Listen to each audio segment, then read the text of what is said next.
Thank you. Yes. Alay. Bakit mo ako sinampal? Bila mo. Papasok sa tenga ko, lamok. Asaan? Tara, may lamok. Wala naman. Wala namang lamok eh. Likod mo kasi nakalipad tuloy. Yan ang gusto mong labanan. Bago mo ako nakape, magtitimpla ko, tapos kunyari magtitisot ako. Itatapon ko sa dyan sa mukha mo at hindi mo alam. Sinadya ko yun.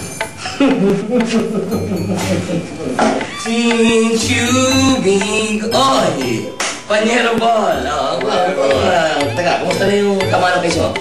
Ayos naman, kung mananalo tayo pa. Ay, good. Alam ko eh, naasahan ko yan. Kailangan natin manalo dyan. Paano? Mauna na ako. Sige, basta mamaya. Text you and I text me. Alright, sige, huwag ka na. Okay, ha? Sige.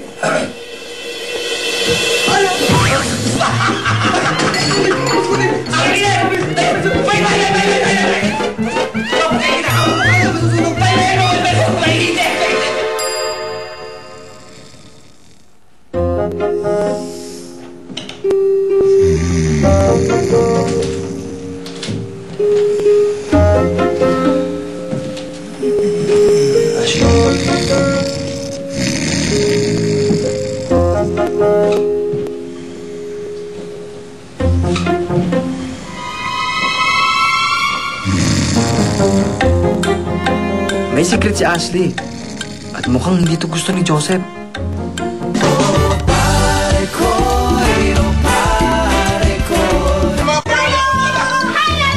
Marami akong pasalunok sa inyo.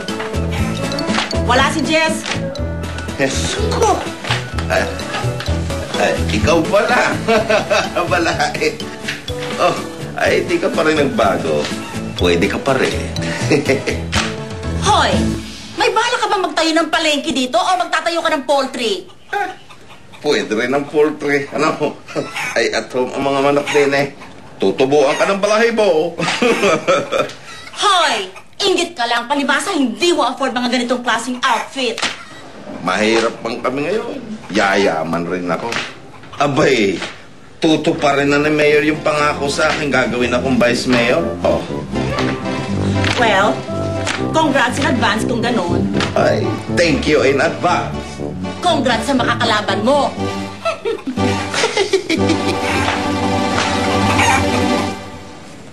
Ma'am, bili na po kayo bulaklak.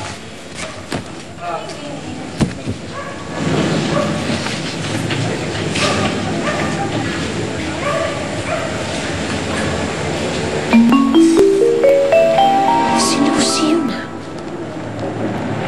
Bakit na naman nangungumpisan siya kay Father?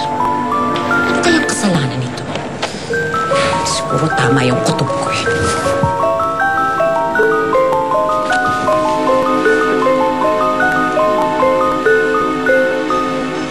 Mukhang may binabalak si Aling Emma. Ano kayang gagawin niya kay nanay?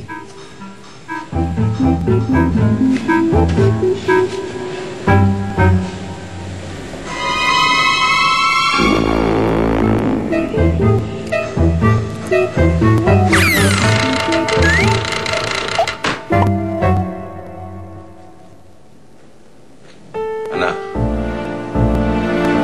kung maaari lang sana noong pa'y ginawa ko na. Kung sakaling dumating ang araw na malaman mo, sana'y mapatawad mo ako. Mario, anak. Ilang beses rin nag-aatubili si tatay kung sasabihin niya ang katotohanan kay Mario. Laging nananaig ang paglilihim para si katatahimik ng lahat.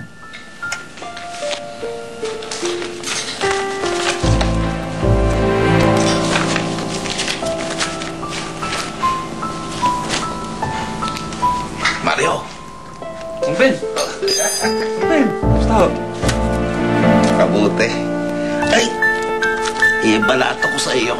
Nanalo ko sa sakla. Ay di, gusto mong makipag-date sa chicks. Ay, meron kong pan-chicks. Ha? Salamat ho. Takang-tak si Mario kung bakit simula pa nung bata pa kami, lagi na lang siyang inabutan ng pera ni Tay. Pakiramdam niya, isang GRO na binahay ng isang congressman. ko nga palang maulit-ulit kay Jess na ako'y dumaan rin at pinagyan kita ng, alam mo na. Ha? Sige ho. Opo. Enjoy ha, enjoy. Ingat. Sige ho. Ingat. Sige. Salamat ho. Kita ulit tayo.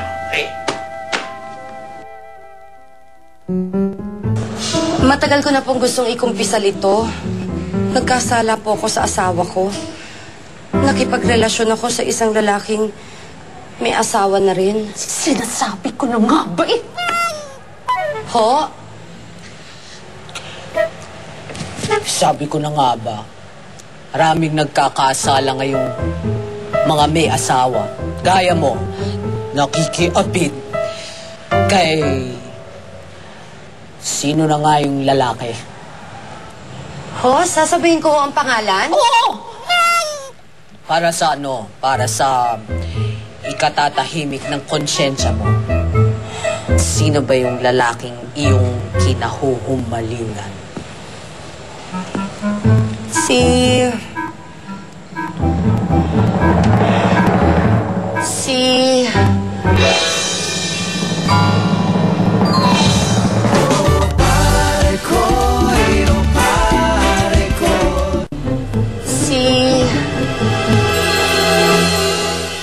Si Henry po ang lalaking nakarelasyon ko. At si Joseph po ang bunga ng pagmamahalan namin. Makasalanan ka, Iha. Napaka makasalanan mo. Pero nagmamahalan po kami. Pareho na namin hindi mahal ang aming mga asawa. Yung asawa ko po, wala nang panahon sa akin. Yung asawa naman niya, maingay, matalak, para machine gun yung bibig. Wala namang